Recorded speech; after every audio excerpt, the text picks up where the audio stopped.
yang dimuliakan Tuan Imam, khususnya tuan-tuan jawatankuasa Surau Jumaat, jawatankuasa Qaryah, asatizah, para habaib, tuan-tuan, perempuan, muslimin, muslimat yang dimati sekalian. Alhamdulillah, kita mengucapkan syukur kepada Allah SWT, limpah rahmatnya dapat kita sambung kuliah kita pada malam ni, dan kita mengucapkan syukur Allah Ta'ala masih beri kesempatan untuk kita menikmati nikmat kesihatan, nikmat lapang masa, nikmat iman dan Islam hingga hari ini. Alhamdulillah.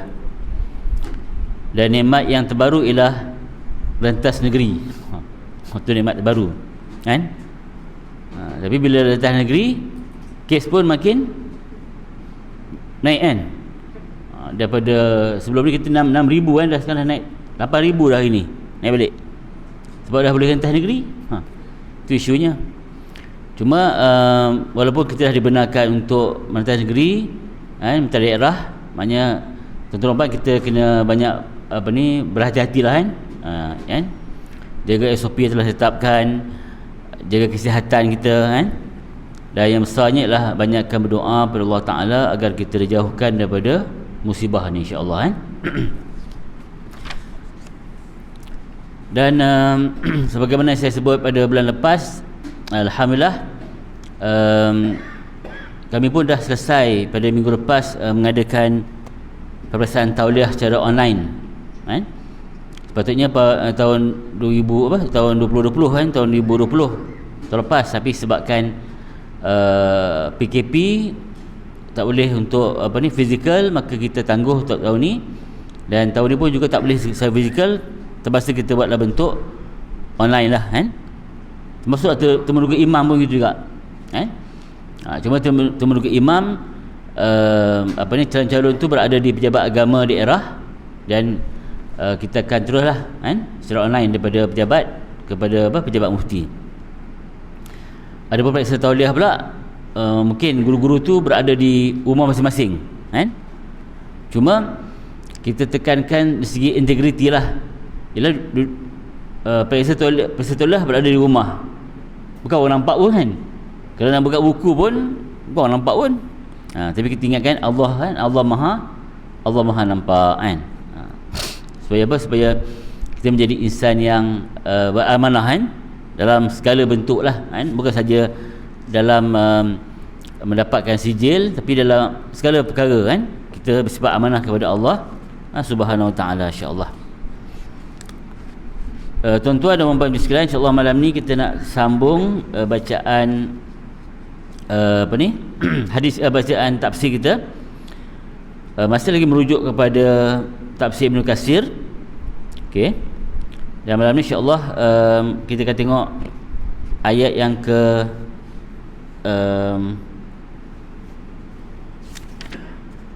23 ayat 23 dan 24 daripada surah Taubah, insya-Allah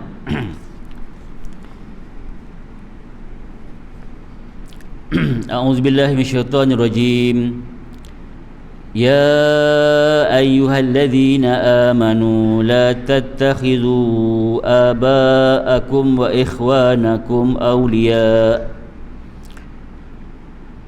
وإخوانكم أولياء إن استحبوا الكفر على الإيمان ومن يتولهم منكم فأولئك هم الظالمون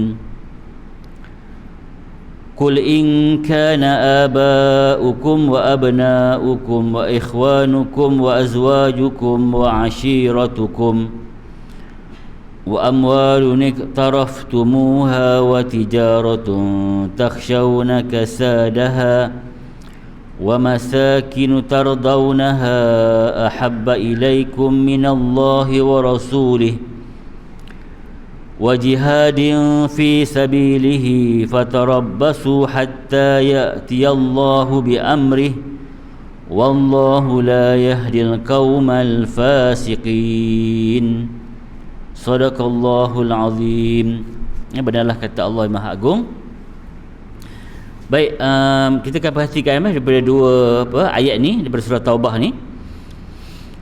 Ayat 23 yang bermaksud Allah kata ya ayyuhallazina amanu, wahai orang-orang yang beriman, la tattakhidhu aba'akum wa akhwanukum awliya, janganlah kamu jadikan bapa-bapa dan saudara-saudara kamu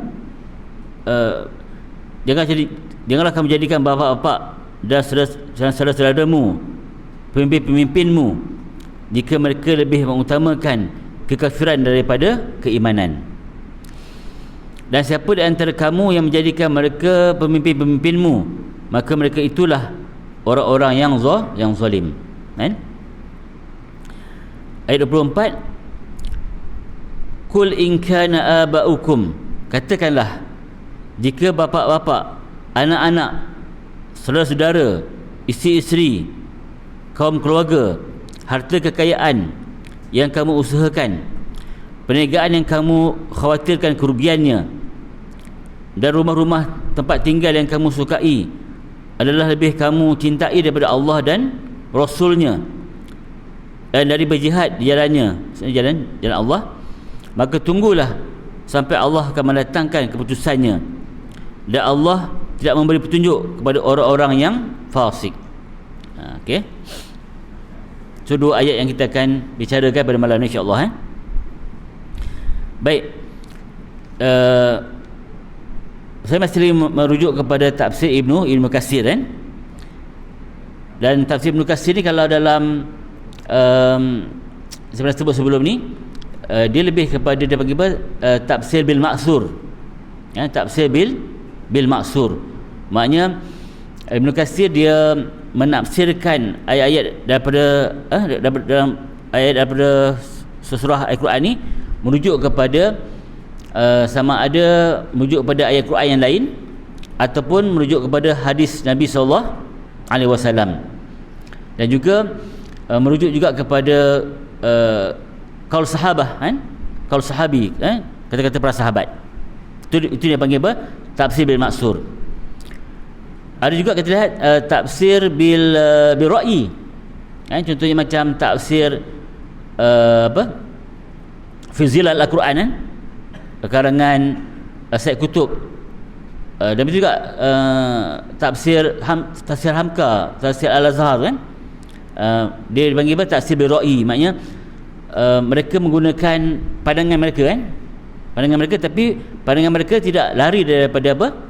Al-Quran dan Sunnah, dan mereka menulis tafsir itu mengikut waqi' setempat, mengikut keadaan ketika itu kan. Sebab tu untuk pengetahuan tuan-tuan dan puan, dalam silibus tafsir untuk peserta tauliah, sebelum ni kita sebut antara tafsir yang boleh rujuk ialah tafsir fi zilal al-Quran. Cuma sebab kita dapatlah dapat apa macam komen dan juga bantahan daripada sesetengah orang lah, kebanyakannya daripada Aswaja lah kan. Mereka mengatakan bahawa tafsir fi zilal ni agak keras kan, dan siapa yang baca tafsir fi zilal ni dia akan jadi sebagai orang yang apa, orang yang nak terus berjihad kan. Sebab memang kalau kita baca tafsir fi zilal, Said Kutub ketika menulis tafsir fi zilal tu, beliau ketika tu berada di mana? Di dalam penjara kan? Beliau dalam penjara semasa pemerintahan Jamal Abdul Nasir, pemerintahan di Mesir kan. Mereka mendakwa dia sebagai seorang, dia asalnya ialah seorang penulis kan, novelis. Dia banyak menulis buku-buku berkaitan dengan novel kan, cerita kan. Dia seorang pengarang kan. Cuma bila dia lihat kebangkitan Ikhwan Muslimin, dia telah bersama, dan pemerintah merasakan tulisan beliau tu boleh membimbangkan pemerintah kan. Akhirnya dia dipenjarakan. Tapi orang yang berilmu kan, orang yang berjihad, dia di luar dia berjihad, dia berdakwah, tapi bila dalam penjara dia tak duduk diam kan. Dia buat menulis, dan bila dia keluar daripada penjara, siap tafsir tu, maka dia cetak dan dijual kan. Sebab tu dalam kalau baca dalam tafsir dia kata jalan menuju Allah ni dua je, Islam dan kafir tu je kan? Memang kalau ikut betul lah kan, jalan menuju Allah dua, Islam dan kafir. Siapa yang ikut Islam, dia akan mendapat petunjuk hidayah, dia beriman. Siapa yang tak ikut Islam, dia mudah kan. Jadi puak-puak yang semangat ni bila dengar tu, maknanya orang yang tak mau ikut Islam ni kafir, boleh bunuh syahid. Tu banyak kes tu, hinggalah akhirnya ada pendapat minta agar taksir beliau tu tidak digunakan kan. Dan ialah kita akurah dan untuk silibus Bahasa Tauliah di Perak kita dah tukar baru ni, maknanya antara tafsir rujukan untuk silibus tafsir lah, kita gunakan tafsir Al-Munir tafsir Al-Munir karangan Dr. Wahbah Zuhaili kan. So kita tak gunalah tafsir Fizal. Tapi kalau kata masih ada guru-guru yang mengajar kan, tak masalah, teruskan kan, tak masalah benda tu, boleh dibaca. Cuma dari segi huraiannya kita kena ikut wakil tempat kita kan, wakil tempat kita. Sebab tempat kita bukannya kita nak mengajak orang ke arah mengatakan siapa tak ikut Islam kan, kafir tak kan. Mungkin mereka tu pandangan mereka berbeza kan. Ada yang berkata mungkin segi dakwahnya, mungkin berkata segi politiknya kan, ekonomi sebagainya kan. Kita kena lihat sudut yang tertentu. Okey. Bukan kita boleh terus siapa tak ikut Islam kan, kita suruh kafir, tak boleh. Okey. Sebab ada benda yang kita kena lihat suasana, tempat, keadaan sebagainya kan. Baik. Kembali pada tafsir ayat ni, maknanya dia kata Allah SWT memerintahkan agar meninggalkan orang-orang kafir meskipun mereka itu adalah bapa atau anak kita. Demikian pula Allah melarang kita bersahabat dengan mereka jika mereka lebih memilih kekafiran daripada iman. Okey. Dalam hal ini Ibnu Katsir dia bawakan kita pada ayat yang lain surah lain. Beliau merujuk pada surah Al-Mujadilah ayat 22. Allah Taala firman, la tajidu qauman yu'minuna billahi wal yawmil akhir yuwadduna man haddallaha wa rasulah. Kamu tidak akan mendapati satu kaum yang beriman kepada Allah dan hari akhirat saling berkasih sayang dengan orang-orang yang menentang Allah dan Rasulnya. Maksudnya sifat orang beriman, mereka tidak akan berkompromi ataupun mereka tidak akan bersama orang-orang yang menentang perintah Allah kan. Itu sifat orang beriman lah. Okay? Sebab tu walaupun ayat surah Taubah ni kalau kita perhatikan, dia merupakan antara surah, dia panggil apa? Surah Madaniyah kan? Surah diturunkan selepas hijrah. Okay? Cuma nak menceritakan contoh bila berlaku dalam perang Badar kan, dalam perang Badar, orang Islam sama ada daripada Muhajirin ataupun Ansar kan. Muhajirin orang daripada Mekah kan, Mekah berhijrah ke Madinah. Ada orang Ansar adalah orang yang berada di Madinah kan, yang membantu orang Islam daripada Mekah. Mereka bergabung untuk berperang dalam perang Badar. Okey. Masa perang Badar, yang mereka nak tentang tu ialah orang-orang daripada Mekah. Yang datang tu bukan orang lain, ada yang daripada bapa mereka yang masih belum Islam, dalam agama menjual berhala. Ada bapa mereka, ada adik-adik mereka, ada anak mereka kan. So adakah mereka kata tak belah, kami maafkanlah je kan. Sebab dalam peperangan berbeza kan. Sebab tu dalam peperangan maknanya dia tidak boleh nak nak melepaskan kan orang yang menentang agama Ta'ala dengan begitu saja kan. Sebab tu dia kata Allah perintahkan mereka meninggalkan orang kafir meskipun mereka itulah bapa mereka, anak mereka kan. Maksudnya kalau berperang tetap kena berperang, kalau terpaksa bunuh kena bunuh kan. Itu dalam peperangan. Okey. Tapi dalam konsep dakwah tetap kena sampaikan. Contoh hari ni kalau mungkin anak-anaknya telah mendapat hidayah masuk Islam kan, dia tetap juga kena sampaikan dakwah kepada ibu bapa mereka atau adik-adik mereka yang belum Islam kan. Sama ada mereka ziarah kan pada hari raya kan, ziarah bila mendengar kan mereka tu sakit atau dia bermusibah kan, bantu mereka kan. Okey, malahan Islam menekankan agar walaupun mereka dah masuk Islam, ibu bapa mereka belum Islam, tapi tetap juga kasih sayang tu tidak akan putus kan. Cuma Allah kata apa? Innallaha la yahdi man ahbabta walakinallahu yahdi man yasha. Allah Ta'ala tidak akan beri hidayah kepada orang yang kau sukai. Maknanya kita sukai agar mereka tu beriman Islam kan? Maknanya kita suka kalau boleh dia tiba Islam kan? Tak tentunya. Sebab apa? Hidayah untuk mereka menerima Islam ialah daripada Allah kan? Juga kita sebagai orang Islam, kita usaha kan? Buat kerja dakwah, usaha dan serah kepada Allah Subhanahu Wa Taala. Okey. Contoh hatta di zaman Nabi sendiri pun Nabi mengharapkan agar bapa saudara dia, siapa dia? Abu Talib kan, masuk Islam kan? Walaupun bapa saudara dia masa tu dah nazak kan? Ajak dia kata, ya apa? Ya ammi kan, wahai bapa saudaraku kan? Katakanlah asyhadu an la ilaha illallah kan, wa asyhadu anna Muhammadar Rasulullah kan. Dan sedang satu ceramah baru ni dia kata kenapa orang-orang Arab Quraisy ni sebab tu kenapa mereka dikatakan musyrikin Mekah, maksudnya orang yang mensyirikkan Allah kan. Maksudnya mereka ada juga maksudnya mereka yakin ada Tuhan Kaabah, ada Tuhan Allah kan, yang menjaga Kaabah, tapi dalam masa sama mereka sembah juga berhala. Sembah juga berhala. Maknanya Abu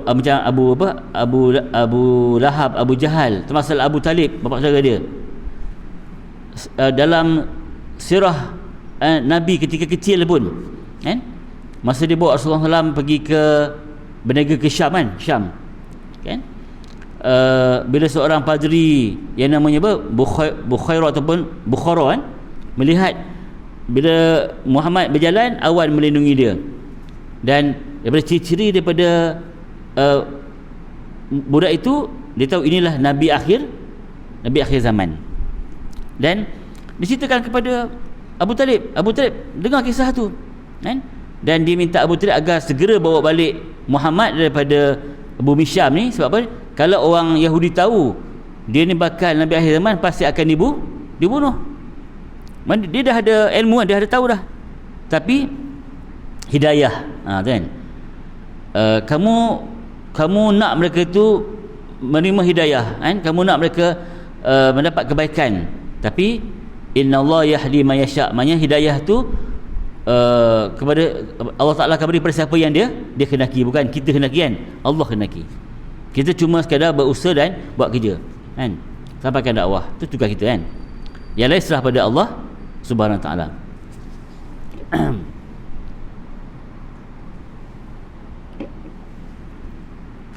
Tuan-tuan biasa dengar kan lagu apa? Lagu orang kaya mati, orang miskin mati kan? Raja-raja mati, rakyat biasa mati. Tahu siapa yang buat lagu tu? Tahu? Kalau dalam tu disebut apa? Dalam YouTube tu sebut namanya Derry Sulaiman. Orang Indonesia kan, Indonesia.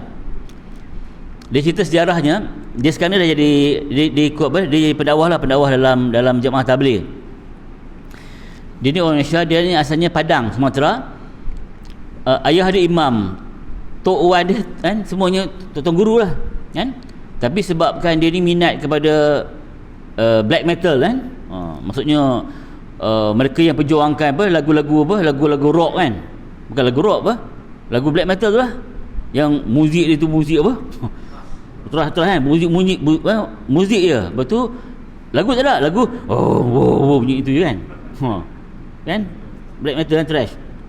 Kemudian sebab di Padang tu, sebab ayah dia imam kan, tok wan semua tuan guru, jadi dia berpindah ke Jawa kan, Jawa Barat.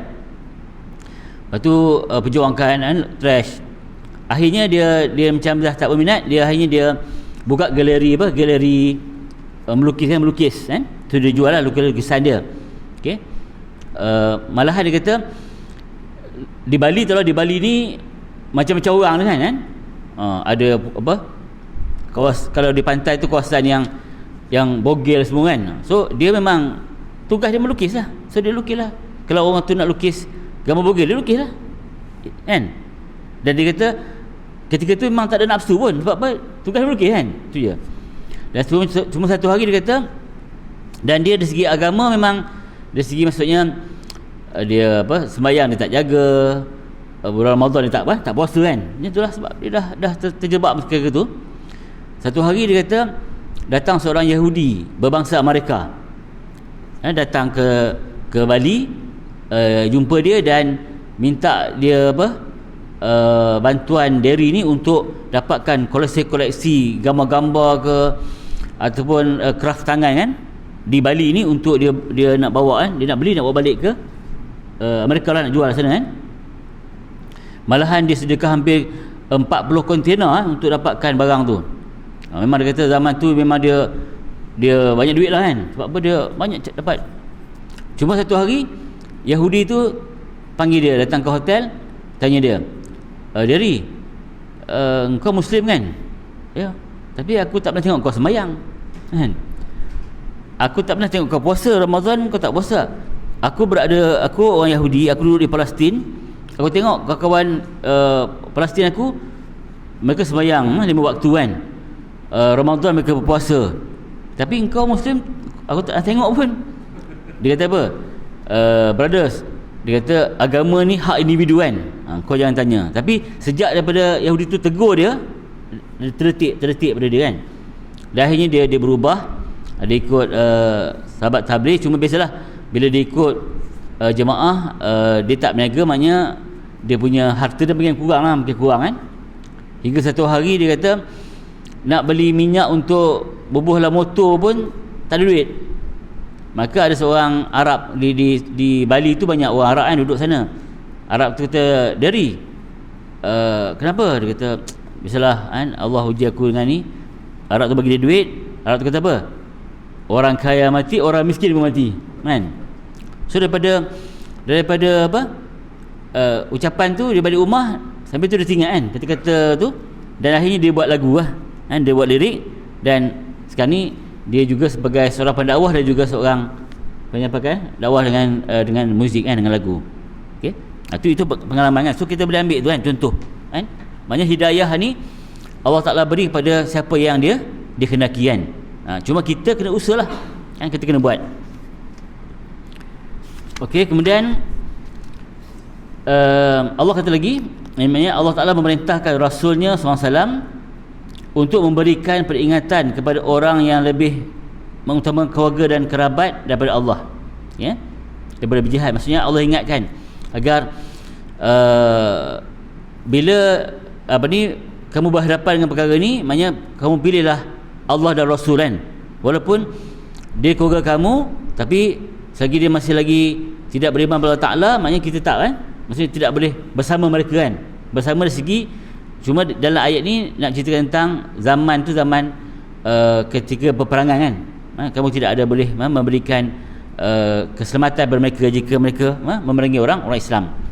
Sebab tu dalam Islam pun kita bagikan orang kafir ada dua. Satu kafir harbi, satu lagi kafir zimmi. Kafir harbi ni kafir yang memerangi orang Islam kan, maka kita boleh perang dia kan. Adapun kafir zimmi, orang kafir yang tidak memerangi orang Islam, mereka duduk dalam negara orang Islam, mereka juga membayar apa? Cukai kan, membayar jizyah kan. Maka harta mereka, nyawa mereka mendapat keselamatan daripada pemerintah kan, selama mana mereka tidak memerangi orang Islam. Sebab tu kita tengok sana kan, kalau kita tengok di negara kita ni, mereka lebih kita sebut sebagai kafir zimmi lah kan, sebab mereka tak memerangi orang Islam kan. Cuma bila berlaku dalam isu pemerintahan, kita berparlimen, kita ada apa ni, kita panggil apa, si politik kan, politik sebagainya, itu politik. Sebab tu kita orang Islam, kita kena kuatkan politik orang Islam kan. Maknanya kalau orang Islam Tak apalah, politik ni nampak macam teruk lah, macam orang Melaka pun bergaduh kan, Perak pun bergaduh, semua nak gaduh kan. Tak payah politik lah. Maksudnya kalau orang Islam tinggalkan politik, maka orang lain akan ambil. So kita kena kuatkan politik kita kan. Orang Islam kena smart lah politik kan, agar kalau boleh semua kalau kata kursi parlimen tu, kalau boleh semua orang Islam kan, kalau kita nak kan. Tapi mungkin hari ni agak payah sikit lah, tapi insyaAllah boleh kalau semua orang Islam kuat bersatu kan, insyaAllah. Bukan parti bersatu kan, maksudnya bersatu dalam maksudnya nak meninggikan kalimah Allah kan. Semua orang berjuang atas dasar agama, insyaAllah boleh benda tu kan. Tapi kena usaha kan, kena ada usaha. Bukan bersatu kan. Baik, kemudian Allah Ta'ala firman ayat yang tadi, Allah kata apa? Kul in kana aba'ukum wa abna'ukum wa ikhwanukum wa azwajukum wa ashiratukum wa amwalun iktaraftumuha. Dia kata apa? Katakanlah, jika bapa-bapa, anak-anak, saudara-saudara, isteri-isteri, kaum keluarga, harta kekayaan yang kamu usahakan, yang telah kamu usahakan dan kamu memperolehinya, daripada mereka tu boleh menyebabkan, maksudnya menghalang kamu untuk berjihad berjalan Allah kan. Tak betul lah kan. Sepatutnya sebagai orang Islam, kita tak boleh meletakkan, maksudnya sebabkan bapa kita, sebabkan anak-anak kita, sebabkan saudara mara kita, isteri kita yang masih lagi masa tu, kalau ayat ni masa tu mereka belum menerima Islam, menghalang untuk kamu berjihad berjalan Allah, tak tu maknanya satu kehormatan yang salah. Okey, sebab tu dia kata, dan perniagaan yang kamu khawatirkan kerugiannya, dan rumah-rumah tempat tinggal yang kamu sukai, yakni kamu sukai kerana keindahan dan keelokannya kan. Maknanya dia merasa bahawa harta yang dia cari selama ni untuk dia simpan kan, untuk kebaikan dia kan. Sedangkan bila dipanggil untuk berjihad di jalan Ta'ala, dia langsung tak mau keluarkan harta kan, tak mau korbankan kan apa yang ada pada dia. Itu tak betul kan. Maknanya itu satu fahaman yang salah. Sebab tu peringkat awal Islam ketika berada di peringkat Mekah, memang kalau kita lihat Allah tak turunkan lagi kita panggil hukum hakam yang berkaitan dengan kita dengan peperangan kan, dengan jihad sebagainya kan. Ketika berada di Mekah, umat Islam dalam keadaan lemah. Penekanan lebih kepada menguatkan iman kan. Sebab tu peringkat awal solat malam tu bukan satu yang wajib.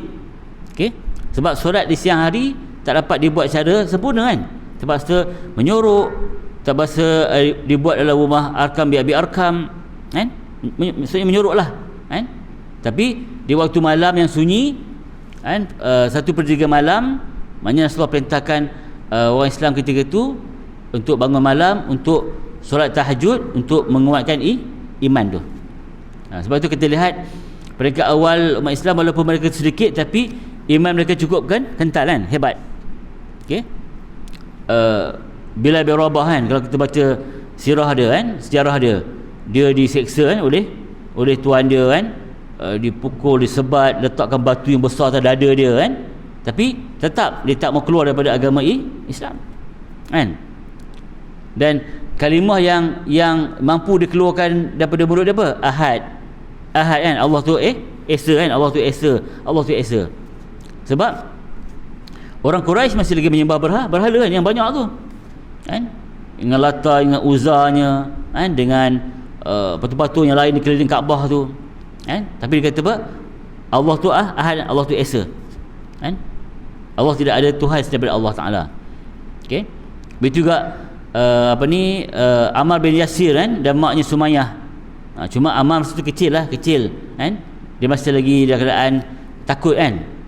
Cuma dia kata lidah dia saja yang mengatakan menyembah Tuhan Lata dan Uzza kan, tapi hati tetap beriman pada Allah Ta'ala kan. Cuma ibu dan ayahnya mati dibunuh kan. Kalau ikut dalam sirah tu, ibunya telah disula kan. Adapun ayahnya pula diikat tangan kiri kanan pada kuda, dipukul kuda tu lari, terbelah ayah dia tu, kan, putus, kan. Itulah Allah uji, kan, uji orang-orang Islam ketika awal Islam, kan. Cuma bila dah Rasulullah berhijrah ke Madinah, dah ada negara Islam, kan, dah ada kekuatan. Sebab tu pada tahun 2 Hijrah Allah turunkan ayat Quran berkaitan dengan qital, dengan peperangan, kan. Sebab tu perang Badar berlaku dalam tahun kedua Hijrah pada bulan Ramadan. Kemudian tahun yang ketiga Hijrah, umat Islam dah makin kuat, makin banyak, makin ada senjata, berlaku perang Uhud, kan. Lepas tu perang Khandaq sebagainya, kan. Dan kalau kita baca sejarah, begitu selepas Rasulullah wafat, pemerintah Islam letakkan kepada Sayyidina Abu Bakar, kan. Cuma zaman Sayyidina Abu Bakar perluasan tu agak terhenti sebentar. Sebab apa? Sayyidina Abu Bakar lebih memerangi orang-orang yang murtad, kan. Banyak orang murtad yang mengaku sebagai nabi. Mereka kata apa? Mereka Islam tapi mereka tak mau membayar zakat, kan. Mereka mengucap kalimah syahadah, mereka nak sembahyang, mereka nak puasa, kan, mereka buat haji, tapi zakat tak mau bayar. Sedangkan zakat merupakan satu rukun daripada rukun Islam. Bagi Sayyidina Abu Bakar, rukun Islam 5. Kalau tolak satu, bukan tinggal 4, tolak satu, terbatal akidah, kan. Bukan Islam lagi. Maka mereka diberikan kata dua dan mereka masih lagi engkar. Akhirnya mereka telah diperangi, kan. Bila naik zaman Sayyidina Umar mentah lebih kurang 10 tahun, kan, mentah Islam, jadi pemerintah. Masa itu peluasan negara Islam agak luas, kan. Termasuk di Syam, Syam di bawah pemerintahan kita bagi apa, Rom. Okey. Kemudian di Parsi ni masa itu dikuasai bawah, contohnya Iraq, kan. Iraq dikuasai oleh Parsi. Iraq dapat ditawan sebagainya hingga negara Islam luas zaman Sayyidina Umar. Begitu zaman Sayyidina Osman, zaman Sayyidina Ali, kan. Cuma zaman Sayyidina Ali berlakunya fitnah yang besar, kan. Fitnah yang besar hingga menyebabkan Sayyidina Ali terpaksalah berperang dengan Sayyidina Aisyah, kan, isteri Rasulullah SAW. Sebab apa? Dua puak yang berbeza, kan. Akhirnya ialah kekalahlah kepada tentera Sayyidina Khadijah, Sayyidina Aisyah. Tapi kesan pada tu umat Islam berpecah dari segi apa, bukan dari segi akidah, dari segi apa, politik tu, kan. Siapa yang patut layak memerintah, kan. Dan kita lihat perkara tu berlakulah hingga hari ni, kan. Perpecahan tu masih berlaku, kan. Sebab apa? Masing-masing ada pandangan dan apa, kaedah yang masing-masing, kan. Tapi dalam Islam sepatutnya bila apa-apa berlaku, kita kena rujuk kepada Al-Quran dan Sunnah, kan. Sebab itu disebut apa,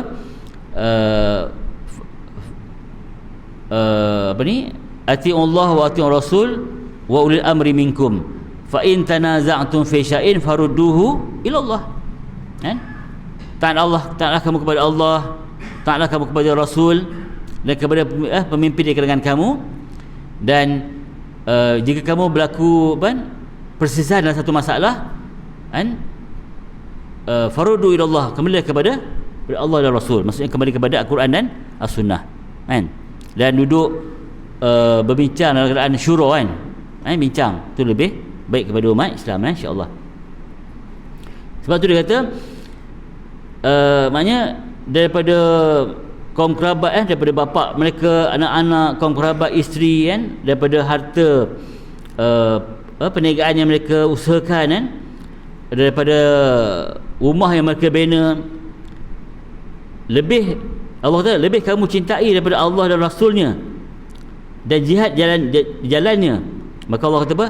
Maka tunggulah, yakni tunggulah hukuman apa yang akan menimpamu. Okey.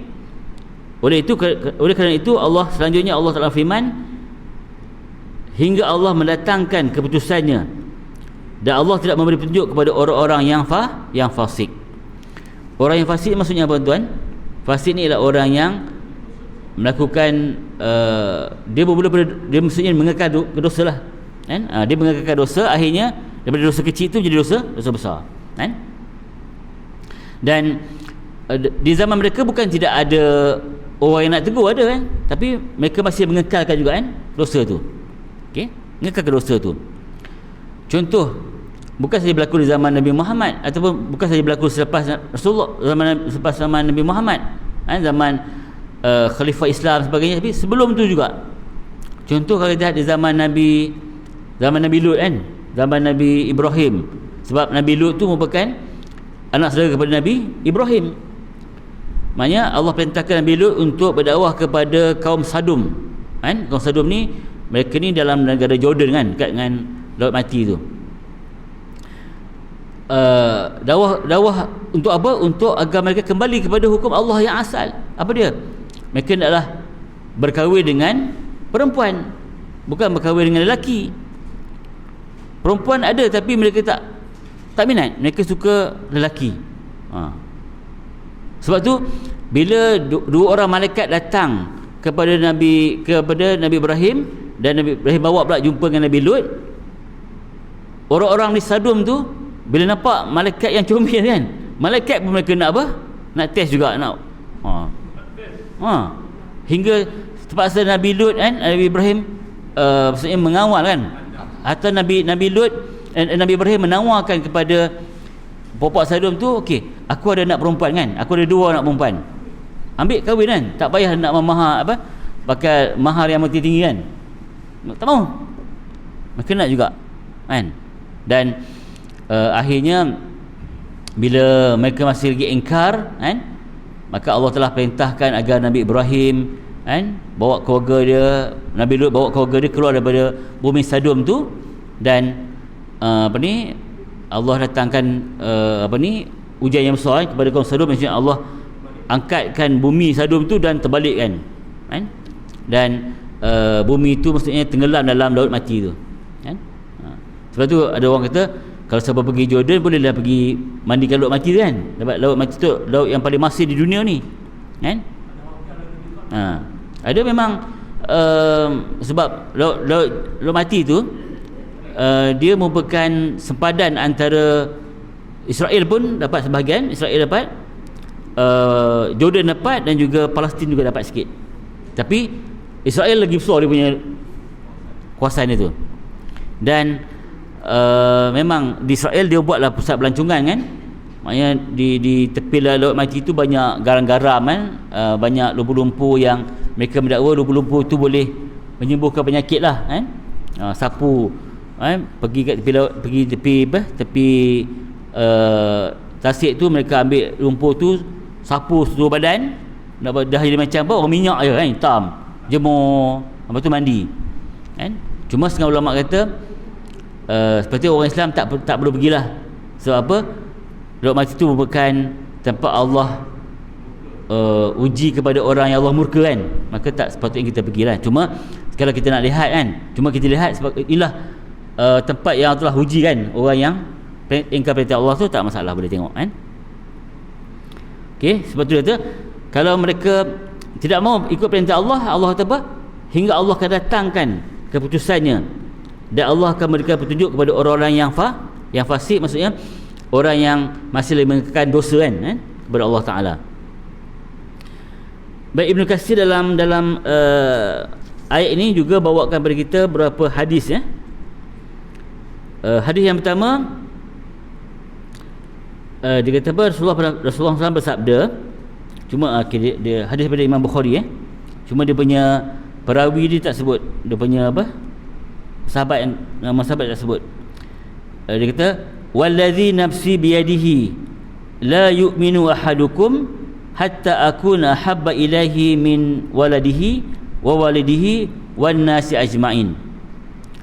Demi zat yang jiwaku berada di tangannya, maksudnya di tangan Allah tidak beriman seorang di antara kamu hingga aku lebih dicintai daripada orang tuanya, anaknya, dan manusia seluruhnya. Hadis riwayat Imam Bukhari. Maknanya dalam ni Rasulullah nak ingatkan kepada umat Islam bahawa maksudnya demi jiwa Rasulullah di tangan Allah Ta'ala, seorang tu tidak dianggap beriman kan, Maknanya ketika Rasulullah berkatakan hadis daripada para sahabat kan, Rasulullah kata, kamu tidak dianggap beriman sehinggalah kamu mencintai aku lebih daripada kan orang tua kamu, daripada apa, daripada bapa kamu, daripada anak kamu dan manusia seluruhnya kan. Sebab tu kita ajar pada anak kita dalam nasyid-nasyid yang dulu kalau dia tadika tu, ingat lagi dia kata apa, satu-satu saya sayang ayah, dua-dua sayang saya ibu kan, satu-satu saya sayang ibu, dua sayang ayah kan, satu-satu saya sayang ibu, dua-dua saya sayang ayah, tiga-tiga sayang adik kakak, satu dua tiga sayang semuanya. Tapi dalam tarikat Islam kita ubah sikit kan, satu-satu saya sayang Allah, dua-dua sayang Rasulullah, tiga-tiga sayang ibu ayah, satu dua tiga sayang semuanya. Dan kita tanamkan anak kita agar bila mereka dah besar pun, maknanya cinta kepada Allah Rasul tu lebih kena utamakan dulu kan. Lepas tu yang cinta yang ketiga keempat, cinta yang ketiga pada ibu ayah, yang keempat tu pada manusia kan, bukan pada manusia.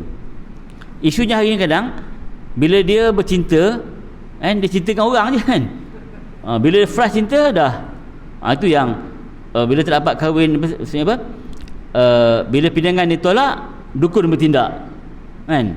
Bila pindangan ditolak ataupun bila fresh cinta, ambil jalan apa, sama ada minum racun kan, bunuh diri sebagainya kan. Sebab dia lupa bahawa betul kalau cinta dia yang pertama cinta Allah dan Rasul, ada masa lagi cinta pada ibu apa dia, maknanya cinta manusia ni apa ni, kalau benda tu tak sampai kan, masih ada cinta Allah dan Rasul lagi pada ayah dia. Tapi bila manusia tu cinta tu semata-mata kepada manusia saja, dia lupa cinta pada Allah, Rasul dan ibu bapa dia, tu yang menyebabkan rosak kan cinta tu sendiri kan. Baik, dan terakhir sebelum kita berakhir, hadis yang kedua, hadis daripada Imam Ahmad dan Abu Daud meriwayatkan daripada Ibnu Umar. Ibnu Umar siapa? Anak Sayyidina Umar, Abdullah bin Umar. Dia kata Rasulullah pernah bersabda, "Idza tabaya'tum bil 'ainah wa akhadhtum bil aznabil baqar wa raditum biz zar'i wa taraktumul jihada salatallahu alaikum zullan la yanzi'uhu hatta tarji'u ila dinikum." Rasulullah bersabda, jika kalian telah melakukan jual beli dengan cara inah, kalian sibuk dengan peternakan, puas dengan pertanian dan meninggalkan jihad, niscaya Allah akan menimpakan kepada kalian kehinaan yang Allah tidak akan mencabutnya hingga kalian kembali kepada ajaran agama kalian. Okey, hadis okey, apa maksud inah? Inah tu ialah jual beli yang mengandungi unsur riba kan. Sebab ketika sama ada di Mekah ni pun orang Arab memang sifat macam tu kan, mereka jual dengan cara riba. Begitu juga ketika berada di Madinah kan, orang Yahudi juga kan, mereka berusaha berniaga dengan orang Islam dengan cara riba. Malahan orang Islam terpengaruh dengan cara tu kan, dan mereka lihat dengan cara riba tu untung banyak sebagainya. Sebab tu Rasulullah ingat kepada umat Islam ketika tu, maknanya kalau kamu berjual beli dengan cara riba, sibuk dengan peternakan kamu, sibuk dengan pertanian kamu hingga meninggalkan jihad kan. Bila Allah perintahkan untuk jihad, mereka meninggalkan jihad. Rasulullah ingat kepada mereka, ingatlah nescaya Allah akan menimpakan kehinaan kepada kamu. Tuan-tuan, begitu juga kita pada hari ni kan. Maknanya walaupun kita hari ni tak dituntut untuk berjihad kan, berjihad maksudnya berjihad qital, perang, tapi jihad kita apa hari ni? Jihad dari segi apa? Kita menjaga agama kita dengan cara yang terbaik, maksudnya pelihara agama kita dengan kita sentiasa mematuhi perintah Allah Ta'ala kan, dan melaksanakan segala perintah tu di mana saja kita berada. Okey, dan betul juga ketaatan kepada pemerintah juga adalah satu ketaatan yang diminta dalam agama kan. Selagi mana perintah tu bukan menyuruh kita buat maksiat kepada Allah kan, kita patuhlah kan, untuk kebaikan semua. Tapi kalau perintah tu menyuruh kita buat maksiat kepada Allah, tu kita kena tinggalkan, insya-Allah. Baik, alhamdulillah sekali tu dapat kita bicara untuk malam ni ayat yang ke 23-24. Mudah-mudahan Allah Ta'ala memberikan kita kefahaman, penjelasan terhadap setiap ayat yang kita baca, dapat kita mentadabbur ayat itu dan kita memahami dalam diri kita, dapat kita amalkan. Yang penting kita juga kongsi dengan orang lain kan, sampai kepada mereka yang tidak hadir dalam program kita pada hari ini, insya-Allah. Baik, sekadar untuk kali ini, terima kasih atas perhatian. Mohon maaf sebarang kesalahan kekurangan. Insya Allah kita akan bertemu dalam kuliah akan datang. Jadi sama-samalah kita tangguh duluan dengan baca tasbih kafarah dan suratul As. Subhanakallahumma bihamdika